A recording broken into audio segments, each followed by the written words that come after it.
আসসালামু আলাইকুম সবাই কেমন আছেন? আমার আরেকটি লং ভিডিওতে আপনাদেরকে সবাইকে স্বাগতম জানাচ্ছি। এটা হচ্ছে আমি কিছুদিন আগে কক্সবাজার ট্যুরে গেছিলাম, তো ওইখানে এই ভিডিওগুলো নেওয়া। তো ওইখান থেকে যখন গিয়েছিলাম তখন আমি আরেকটা প্রোফাইলে কাজ করতাম, ওইখানে এই ভিডিওগুলো আমি শেয়ার করছিলাম। তো এটাতে তো আমি বেশি দিন কাজ করা শুরু করিনি, মনে হয় 1 মাসের মতো হবে কাজ করতেছি। হ্যাঁ, তো এইখানে এগুলো ভিডিও আমি শেয়ার করিনি। তো আজকে ভাবলাম যে ভিডিও একটা শেয়ার করি। কিছুক্ষণ আগে হয় আমি একটা পিকচার আপলোড করছিলাম, তো অনেকেই বলতেছেন যে এগুলো এডিট করা কেন রে ভাই, এডিট কেন হবে?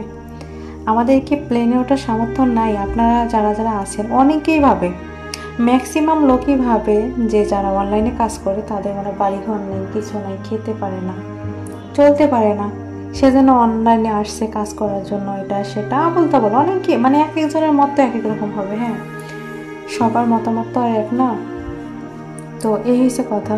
তো ফাইনালি ভাবলাম যে ভিডিওটা শেয়ার করি, তো আপনাদের মাঝে ভিডিওটা নিয়ে আসলাম। কার কেমন লাগছে অবশ্যই জানাবেন।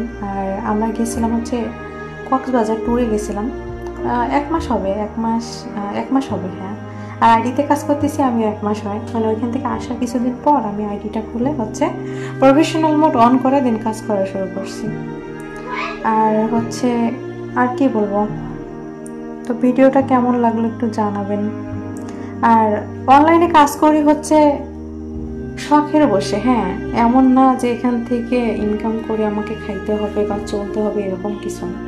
এখানে কাজ করি শখের বসে, শখ করে কাজ করি, ভিডিও করতে ভালো লাগে সেজন্য করি। হ্যাঁ, আর আগে মূলত সেজন্যই করা, আর কিছু না। আর অনেকে জানতে চান যে আমি কি করি। আমার হচ্ছে একটা বিজনেস আছে, মেয়েদের ড্রেসের বিজনেস। আমার একটা শোরুম আছে, তো ওইখানে ড্রেস সেল করি, শুধুমাত্র অনলি মেয়েদের জন্য সব রকমের ড্রেসই পাওয়া যায়। তো যারা যারা আপুরা আছেন সবাই একটু আমার পেজটা এখন আমি এখানে শো করিনি, তো আপুরা যদি নিতে চান অবশ্যই আমার সাথে যোগাযোগ করবেন, আমি পেজে লিঙ্ক দিয়ে দেবো, সমস্যা নেই। তো আমি মূলত বিজনেস করি, এতটুকুই। অনেকেই জানতে চান যে আমি আসলে কী করি। আমি আসলে বিজনেস করি, হ্যাঁ, ড্রেসের বিজনেস। তো সবাই আমার জন্য দোয়া করবেন, ভালো থাকবেন, সুস্থ থাকবেন সবাই। ভিডিওটা অনেকটা লং হয়ে গেল, আর এত কথা বললাম, এখন আর কথাই খুঁজে পাচ্ছি না আমি এখন কি বলবো। আরও অনেকটুক আছে, আমি এখন কি বলবো, আমি তো সেটাই বুঝতে পারতেছি না।